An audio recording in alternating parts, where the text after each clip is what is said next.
Howdy, folks. Back. How's everybody doing on this wonderful Sunday, frigid afternoon in Southwest Florida? I'm sure you guys have it worse where you live, but once you live down here for a while, you'll understand. Once it drops below 60, all your body just starts malfunctioning. Anyway, let's talk a little story time. This was when I lived in Catonsville, Maryland. This was probably 96, 97, something like that. Told you before, everything I needed was within walking distance, within a block or a block and a half of my house.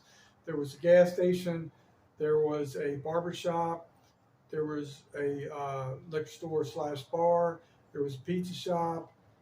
Everything was like real close, and then like 2 blocks up the hill was a grocery store, and there was the department store Caldor where I worked at, catching shoplifters and stuff like that. So everything was real close. So that was real convenient. Other than it was a real high crime rate. But so one afternoon, I just actually it was one evening. I was just chilling. It was one of my days off. I was on the bar side, sitting at the corner like Norm would, kind of, but it was real close to the street side by the front window, just chilling, drinking beer. I probably watching a football game. I'm pretty sure something like that. I was just minding my own business. Well, this is where people miss. Uh, they uh, they mix up terminology. A robbery is when you take something by force or threat of force. A theft is where you just steal something and just run away with it. Um, if someone breaks into your house, that is pretty much a burglary, not a robbery, unless they brandish a weapon or something and threaten you. Then that's like a home invasion, and that becomes a robbery. So basically, like a home burglary is like a theft on your residence, unless there was a weapon or brandishing or some type of threat made. Um, and a theft is someone just steals a piece of property and just scoots, whatever, whether you see them or you don't.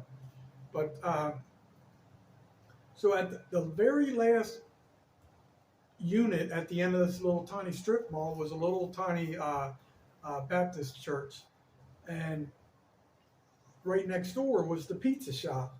So the lady, I forget her name, real nice lady, very nice family. She was working there.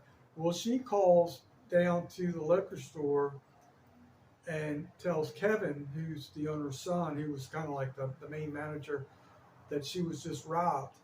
And Kevin runs over and sees me and tells, like, I'd already had like several incidences where I caught people.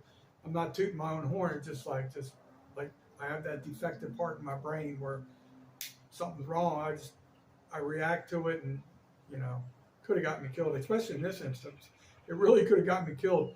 So I run up the street I was right near the front door. I run out the street to the where the pizza shop was, and hang a left, and then right behind the church and all the whole strip center was a very dark alley. When I tell you dark, I mean it was like dark as midnight, and there was no light. So I start running down this alley, and then I'm thinking like, man, this is probably not too bright. And then I see a body, and when I tell you, they said they got robbed. That's all I knew was they got robbed. Like I probably would have approached. I don't know. And to me, it was just this lady was such a sweet lady at the pizza shop. Just wanted to help her, and I'm running down this dark alley, and all of a sudden, I hear a little bit of huffing and puffing, and I'm like looking around and just caught a glimmer of whether it was like part of the moon or whatever. But I see someone, so I run over and I just latch onto this person, and it was a female, and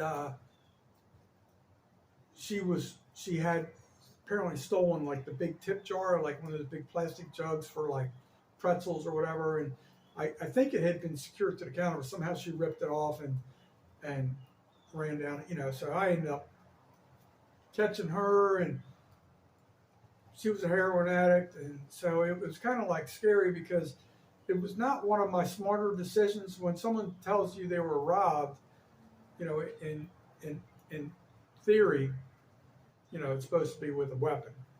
So I'm running down a dark alley chasing somebody that could have a weapon. It was definitely not one of my smarter moves in life. It turned out well.